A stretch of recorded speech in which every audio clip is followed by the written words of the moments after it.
કૌશિક બી ગોહિલ, ભાવનગર શહેર કોંગ્રેસ પ્રવક્તા. હું પોતે એડવોકેટ છું.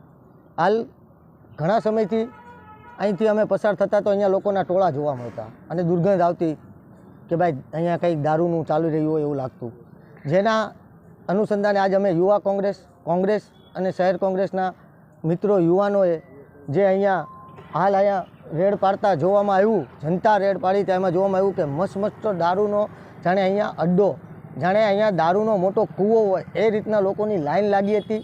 અંદર દારૂ ખુલ્લેઆમ વેચાતો હતો. આ ભાવનગરની જનતામાં એક જાતનો ડર હોય કે કોઈ રેડ પાડતું ન હોય, બાકી દરેક વ્યક્તિઓને પબ્લિકને ખબર જ છે કે અહીંયા દારૂ વેચાય છે. અહીંના સત્તાધીશો અધિકારીઓ એને પણ ખબર જ છે કે અહીંયા દારૂ વેચાય છે. જાણે કે આંખ આડા કાન કરી રહ્યા હોય એવું લાગી રહ્યું છે. હમણાં થોડા ટાઈમથી ભાવનગરની અંદર નાની પબ્લિકોને હેરાન કરવા માટે ટ્રાફિક ડ્રાઈવ ચાલુ કરી દીધો છે. તો ભાઈ કોઈ દિવસ દારૂ ડ્રાઈવ કેમ નથી ચાલુ કર્યો કે ચાલો આજે દારૂનો રેડ પાડશું, આજે આખા મહિનામાં દારૂનો ટાર્ગેટ પૂરો કરશું, એવું કેમ નથી કરતો? ટાર્ગેટ મોટર વ્હીકલમાં જ કેમ કરવામાં આવે છે? અહીંનો સ્થાનિક પબ્લિક, સ્થાનિક વ્યક્તિઓ એની પાસે માત્ર પીયુસી ન હોય તો રાત્રે 12-1 વાગે ઘરે પીયુસી લેવા જાય, ન હોય તો એની ઉપર દંડ દેવામાં આવે. એવી રીતે એને સ્થાનિક પબ્લિકને હેરાન કરવામાં આવે છે. ભલે લીગલી રીતે ચાલતા હોય નો પ્રોબ્લેમ, તો લીગલી બધી રીતે ચાલવું જોઈએ. અને જ્યાં આપણને પૈસા મળતા હોય, 2 પૈસા મળતા હોય, ત્યાં રેડ ન કરવી જોઈએ.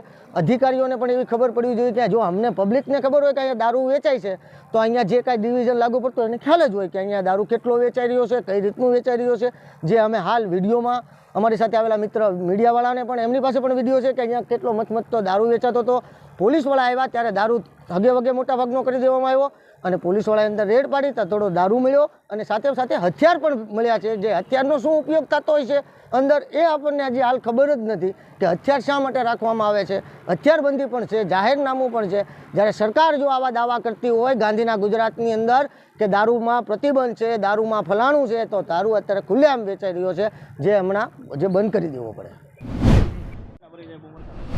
કિશનભાઈ બળવંતભાઈ મેર, યુથ કોંગ્રેસ ભાવનગર પશ્ચિમ વિધાનસભાનો પ્રમુખ છું હાલ અને એડવોકેટ છું. સરદારનગર સિંધુનગર વિસ્તારમાં ખુલ્લેઆમ દેશી દારૂનો વેચાણ થઈ રહ્યું હતું. અમે અહીંથી પસાર થયા હતા 4-5 યુવાનો અને અમને ધ્યાન પર આવતા અમે પોલીસને જાણ કરી અને જનતા રેડ કરેલી હતી. જ્યારે રાજ્યના ગૃહમંત્રી હર્ષ સંઘવી સબ સલામતના દાવા કરતા હોય ત્યારે માત્ર 100 મીટરના અંતરે સ્કૂલ આવેલી હોય અને દેશી દારૂ ખુલ્લેઆમ વેચાઈ રહ્યો હોય અને એ રીતે મસ્ત મોટી જથ્થામાં અને પોલીસ આવી જતાં અહીંથી રૂમમાંથી તલવારના એવા હથિયારો પણ કાઢવામાં આવ્યા.